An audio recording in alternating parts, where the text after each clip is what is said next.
ពេលនេះអូនមានអ្នកថ្មីអាយរងបងរីងរៃបានត្រឹមតែមើលថៃចរណៃពេលនេះបងឈឺចាប់បងពិនជាចំបែងឯកាហើយអ្វីក៏វាសនាឲ្យរុំបងឈឺចាំអោរាព្រមតែអូនមានអ្នកថ្មីតស៊ូដើម្បីគេយូរហើយប៉ុន្តែគេមិនដឹងពីចិត្តឡើយ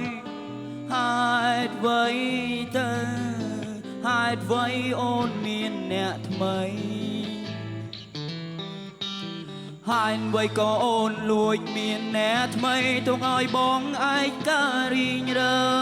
យហេតុអ្វីហេតុអ្វីក៏អូនដាញ់ចិនដាញ់អមេតាបងដឹងពីចិនអូនយូរហើយប៉ុន្តែចិនមិនហ៊ានវិចាព្រោះក្នុងចិត្តឈឺអោរាចាំមើលវាសនាយើងមកដល់តែពេលនេះវាបានត្រឹមកិនព្រោះអូនបានស្គាល់ជាមួយនឹងគេបងពេលនេះគ្មានអ្វីអស្ចារ្យនោះទេ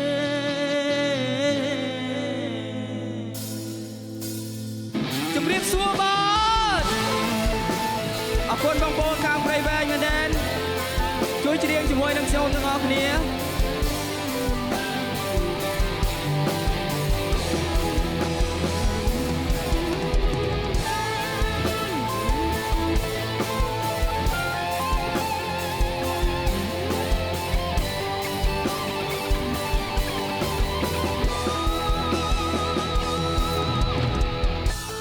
ពេលនេះអូនមានអ្នកថ្មីអាយរងបងរីងរៃបានត្រឹមតែមើលថៃចរណៃពេលនេះបងឈឺចាប់បងពិនជាចំបែងឯកាហេតុអ្វីក៏វាសនាឲ្យរុំបងឈឺចាប់អោរាព្រមតែអូនលួចមានថ្មីតស៊ូដើម្បី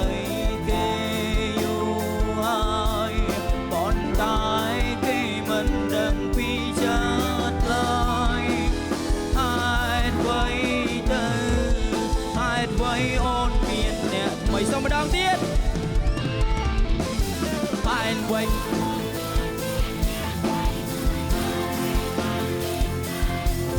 ហេតុអ្វី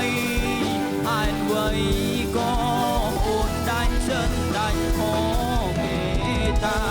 បងដឹងពីចិនអូនយូរហើយប៉ុន្តែចិនមិនហ៊ានវិចាព្រោះក្នុងចិត្តឈឺអោរាចាំមើលវាសនាយើងមកដល់តែពេលនេះវាបានត្រឹមកិនព្រោះអូនបានស្គាល់ជាមួយនឹងគេបងពេលនេះគ្មានអ្វីអស្ចារ្យនោះទេ